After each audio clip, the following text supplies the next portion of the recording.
Good morning and welcome to Behind the Screen. I am JM. This is a show where we hang out, we talk about games, primarily role-playing games, but also board games and card games, miniature games, games that inspire me and hopefully will inspire you, games that are beautiful. And good morning to Tink and John and Mark and Brian. Good to see you guys.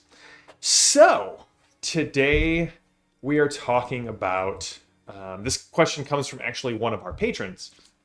They had recently discovered the I'm begging you to play anything but D&D Facebook group and kind of has run into the main focus of that group is that most people want to play 5e. Now, to just put it out there, it's the biggest game in the world. It's very easy to get people to play 5e. I have run a ton of 5e.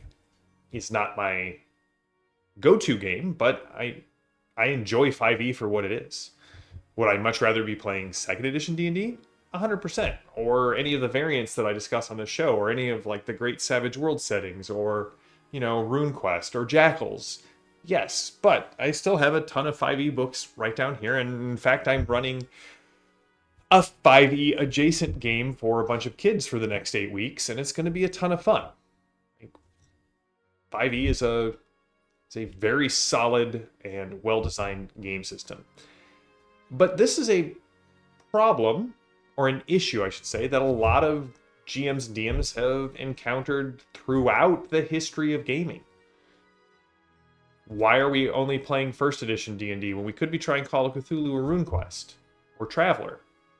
Why are we doing 2nd edition D&D instead of games like Vampire or Mage or Exalted or Talislanta or Everway? These are, 3rd edition D&D as opposed to all of the great games that came out in the 2000s. These are the things that happen because D&D has so much going for it. It is the name brand that has become the name of the generic product, right? Like Kleenex or Xerox. It is ubiquitous. Most people's first exposure to role-playing games is through Dungeons & Dragons. It has infiltrated our pop culture. It has infiltrated our video games. Most video games work off principles that go back to Dungeons & Dragons. I may do another one of these videos that are like the top 5 games that you may never have heard of that you should give a shot that have nothing to do with Dungeons & Dragons. But one of the posts that was shared with me from this patron was awesome, and they called one of the games we're going to talk about the finest in games to trick your players into that they're actually playing Dungeons and Dragons. Yes. John and Mark, Shadowrun. I love me some Shadowrun. They were actually at ChupaCon. It was very difficult not to pick up the 6th edition rulebook. So today we're going to cover 5 games that are D&D adjacent enough that maybe you can start moving your players or your friends who just say, hey, I want to play D&D into these things. And we're going to start with the closest to 5e. Now, there may be dozens of reasons. Maybe you are tired of running core 5e. Maybe you have issues with some of the decisions. I know a lot of people last year jumped ship for 5e for the first time because of decisions that the company had made. I mean, Pinnacle and Chaosium and a bunch of other game companies sold out of their core rulebook stock in about a week and a half because of this, and Paizo. Whatever your reason, whatever reasons you are looking for maybe new ways to engage your players without stepping away from kind of the iconic things that make Dungeons & Dragons great. Levels and archetypal class structures and being heroes fighting monsters and delving dungeons and epic quests, but you don't necessarily want to be playing in the WotC space anymore. Here are 5 games that maybe work for you to sort of wean them away from the main line of 5e. So the closest one we're going to talk about is the first one, and it's Tales of the Valiant, or as John Doom put, Black Flag. I have to say that, this is the game that I'm running. We pitched it as Dungeons and Dragons to the kids group. I'm running Tales of the Valiant for the next 8 weeks. So at the end of it, I'll give a much more detailed review of what I think of Tales of the Valiant, especially as it relates to 5e. But from my first glance and my first 2 read-throughs, if you are looking for just something to continue playing 5th edition with minor changes from a company that gets the game in a way that I don't even know necessarily that WotC gets the game, check out Tales of the Valiant. The PDFs are out now. The physical books are going to be coming soon. This is by Kobold Press. Kobold Press's monster design, in my opinion, has always been superior to Wizards' monster design. And here's why. I mean, basically every DM, including myself, who has run 5e for any length of time, steps away from the monster manual and right into the waiting arms of the Tome of Beasts. The monsters are more interesting. They have much more flavorful and uniquely designed mechanics. They are more difficult. They feel more on point with the challenge rating than the monsters from the monster manual do. And then they bring Kobold Press's amazing art direction and layout team to the book. I am a huge fan of Kobold Press, and they've already got 3 adventures out for it. I've read through all 3. Those are the first 3 I'm running for the kids.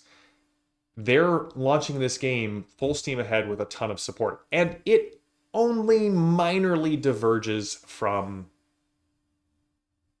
5th edition. They do some updates to the classes, which I think it'll be interesting to see how their balancing and rebalancing of the core classes compares with the 6th edition balancing of the core classes. But they do a lot of interesting things. They do away with inspiration. They call it something else. But the other great thing is, for the first time, we get the Kobold Press treatment for all of the SRD monsters in Monster Vault. Right, because Kobold Press is really focused on their own monsters, yes, in Tome of Beasts and Monstrous Menagerie. Here we now get the Kobold Press treatment, the Tome of Beasts treatment for the base SRD monsters, and it's amazing. You can pick this up on Kobold Press's website. I'll put a link in the show notes to this. You can snag them. It's available in pre-release right now, and it is the closest you're going to get to baseline 5e while still supporting a different company and getting a slightly different, more interactive, more difficult, and in my opinion, more enjoyable monster encounters with Tales of the Valiant. The next one I want to talk about is one called Broken Weave. Now, you'll notice some of these I've done full reviews on. Broken Weave is from Cubicle 7 and is 5th edition the way I would want to have it for the rest of my gaming that I would do in 5th edition. If this was the 5th edition that came out even 5 years ago, I probably would be playing this almost exclusively. It's a post-magical apocalyptic version of 5th edition that strips away a lot of the high-level magic and instead focuses on community building, travel, and building a legend. Cubicle 7 has done an amazing job of taking all of their supplements and knowledge that they've learned from Adventures in Middle-earth, as well as their Uncharted Journeys, and some of their other 5th edition adjacent books that they've created, and boiling them down and distilling them into something very cool for your 5th edition enjoyment. It gives you a world that has been devastated by magic, and many of the characters are severed from magic. And in fact, as they play, they start to lose parts of themselves as the remnants of magic corrupt them. I did a full review. I'll put a link in the show notes to it. Love this game. The other great part about this game is there's no monster book for it right now. Instead, they have templates that you can apply to your own creatures from the monster manual. And Tasha's, and not Tasha's, Xanathar's guide. What's the other one that I'm thinking? Mornicaden's Tome of Foes. That was the other one I was thinking of. So what you do is you get a whole new way to play 5e. You get a new setting for 5e. You get a ton of new classes for 5e. And then you can take all of your old stuff and apply these warping templates to breathe new life into old monsters. So this is kind of your closest, we're now taking a further step away from 5e. There's a lot of new mechanics here. There's a lot of new subsystems. Again, like travel and community building and bartering. It changes the flavor. Magic is not something to that all classes get ubiquitously. They're brand new classes that are tied into the lore of the world. And because it's post-apocalyptic and because a lot of the game focuses on exploration, making your new setting from the bottom up is very easy to do. Hello, James. Thanks for joining us. Next on the list is the game that was called the finest in games to trick your players into thinking they're Dungeons and Dragons. I just did a beyond the table interview with the designers yesterday. I'm very excited about this game. This is 13th Age 2nd Edition. It is available now on Kickstarter. And it takes, if you enjoy the heroic nature of, say, 5th to 20th level of 5e D&D, and you want to turn that up even more, but have the support for like a very flexible narrative system outside of combat and a very tactical interactive system inside of combat, this is the game for you. It's only 10 levels. All of the classes have been redesigned, some from the ground up, to make sure that each class functions uniquely and functions at their most archetypal and iconic, to point back to this channel's name. This is why we're called Iconic. We started as a 13th Age podcast. This game is the game for you. It's on Kickstarter right now. It's so shy of 230,000. But it's going to have full DTT support. It's going to have an SRD. If it has all of the things you love about 5th edition, and yet it turns the epicness from level 1 up. I would say that on average, a first level 13th Age character feels more like a 3rd to 5th level 5e character. You're going to find a lot of things that are identical. Standard move and quick actions, sort of mapped to standard move and bonus actions. I would say the main difference is the way saves and having 3 different types of AC as opposed to 1. But you're going to find familiar spells, familiar monsters. But these monsters and spells have been designed by the guys who actually designed 3rd and 4th edition Dungeons and Dragons. And so they're bringing a focus on the fun of every talent, every feat, every spell, and every monster. From a DM's perspective, building battles is far easier than figuring out challenge ratings in 5th edition. And all of the monsters' tech is thematic and really enjoyable to use. Most of it is based off what the natural D20 tells you the monster does. So you make your roll to hit for their basic attack, but if you roll a 16 or higher for a dragon, they also get to breathe fire this round. One of my favorite abilities is Kobold Traps. As opposed to having to figure out where all of the traps go on the battlefield, if your natural attack roll is equal to or higher than your target's wisdom, in addition to the damage, the kobold has maneuvered them into an unseen trap and it explodes or entangles them or does something thematic. Super easy to adjudicate, run on the fly, very fun, and also sort of exciting for the DM to see, hey, look at what this creature did. I would also say their stat blocks are so tightly written.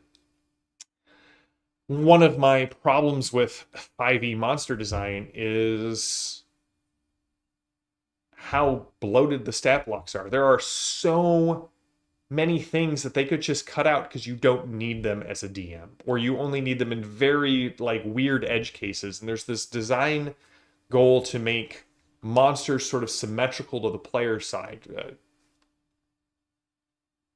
13th Age does away with all of that. And yes, it is a much easier book to give to a player and have them consume and understand exactly what's going on. But JM, you say, maybe I don't want something that close. I want something that's familiar to my players, but maybe harkens back to a older version of Dungeons and Dragons, or maybe even a less high fantasy and a little bit more grounded fantasy set of rules. Well, dear viewer, let me introduce you to what has been called the Rosetta Stone of D20 games. And that is Castles and Crusades. Now, I've done a massive library of Castles and Crusades videos. I should probably start organizing behind the screen into sub playlists. I've interviewed the Stephen Chenault multiple times. This game is fantastic, but it is a step further away from 5e. Your characters are going to be a little bit more mortal, a little bit less super heroic. I would argue that in Castles and Crusades, it takes a level or 2 or 3 before you even feel like you're on par with a first level character in Dungeons and Dragons. But if you want to go 0 to hero, this game is great. It uses a lot of the same D20 mechanics, but as opposed to breaking down a ton of skills, the Siege Engines ties everything back to an ability check, which for 5e players is basically how skills work, right? It's an ability check plus your proficiency. In Castles and Crusades, it's your ability check plus your level if it applies to your class, or plus nothing if it doesn't. So fighters can try and pick a lock, and they may have a high dexterity, but they're not going to get their level added to it, and it may be a higher difficulty if it's not one of your prime attributes. But you're going to get all of the classic classes and monsters. There's a great setting inspired by Tolkien and German fantasy and fairy tales, Erd, which is just beautiful. It's a game that's a little bit more grounded. If you've played a lot of 5e and you're like, hey, I tend to stop running in kind of what Wizards has said is their classic endpoint, levels 8 to 12, then Castles and Crusades may be the game for you, because that 8 to 12 5e feel doesn't really hit till like level 13 to 20 in Castles and Crusades. Mark is always heroic, and your characters die heroically. Like, no, I don't know of any of Mark's characters that just, went off in a whimper as opposed to in a bang. Now, finally, and this was, if I've had any controversial videos on the channel, and as you all know, I attempt to be very positive about the games that I love, and I'm willing to talk with anyone about the games they design if I love them, no matter where they fall in the world. I got to interview Alexander McCrease about Adventure Conqueror King Imperial Imprint. This game is my gold standard for OSR games.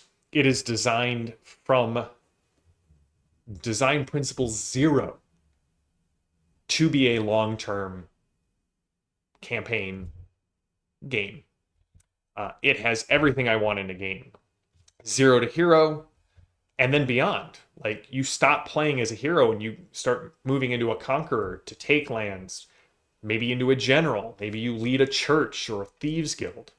And eventually, you get to be running the governments. This game is built from the ground up to say, hey, you're going to want to run multiple campaigns in this same world. So your NPCs, as they move into King, are going to start hiring new adventurers, and they just keep recapitulating the campaign setting and spreading it out and drawing it deeper. Now, this was on Kickstarter. This is going to be coming out later this year, but I assume that they're going to have a backer kit open. The laid out pre-art files have finally hit my hands, and I love this game from the ground up, from design principle zero on the way up. So, a couple of honorable mentions. Oh, so this is a game if you want to try and do that old school feel. If you want to say, hey, we're going to play D&D, and a modern version of D&D, but one that harkens back to maybe the ones that we played before. Maybe your players want more player options or be able to design their own classes. Axe gives you that flexibility. A couple of honorable mentions for D20 games that are D&D adjacent, but even further away. Astonishing or Hyperborea. If you are like, my D&D isn't weird enough for me. I want crashed satellites and radiation grenades and Migo. And the last one I would say is definitely the Dragonbane. It's D20. It's popular. It looks slick, but it's not your 5e D20. If you can get people to play Dragonbane, you don't need my help slowly weaning people off 5e. And again, there may be a multitude of reasons that you want to step away from 5e and try something else. Hopefully, these games give you something close enough to the original 5e experience, but with enough new things that your players will go, well, hey, if this is good, what about that Savage Worlds game that you've been telling me about? Which, of course, as we all know, I'm going to be telling you to go out and play some Savage Worlds. So that's it for today's episode. Do you agree with my list of the top 5 games to trick your players into thinking they're playing Dungeons & Dragons? I had a multitude of titles, each one more clickbaity than the last.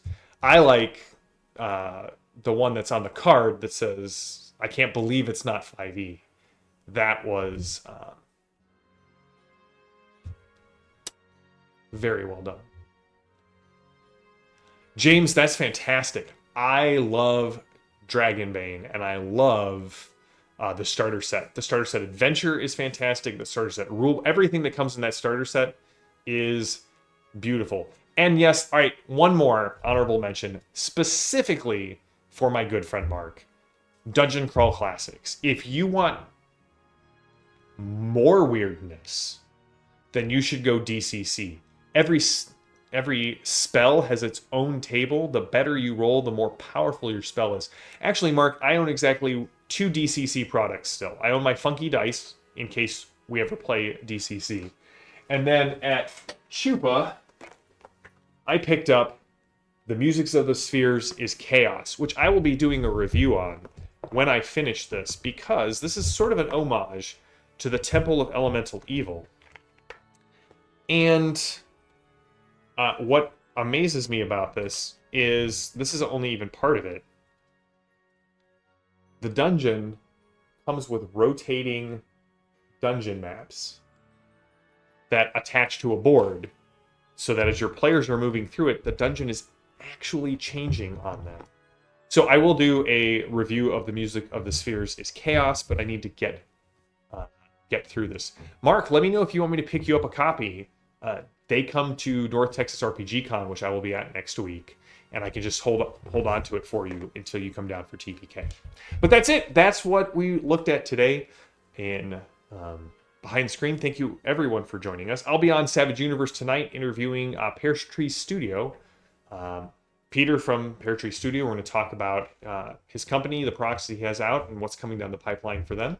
And we'll be back with more Behind the Screen next week. So until then, stay safe, stay healthy, stay gaming. I am JM. This has been Behind the Screen, and I will talk with you all later. Till then, have a good one.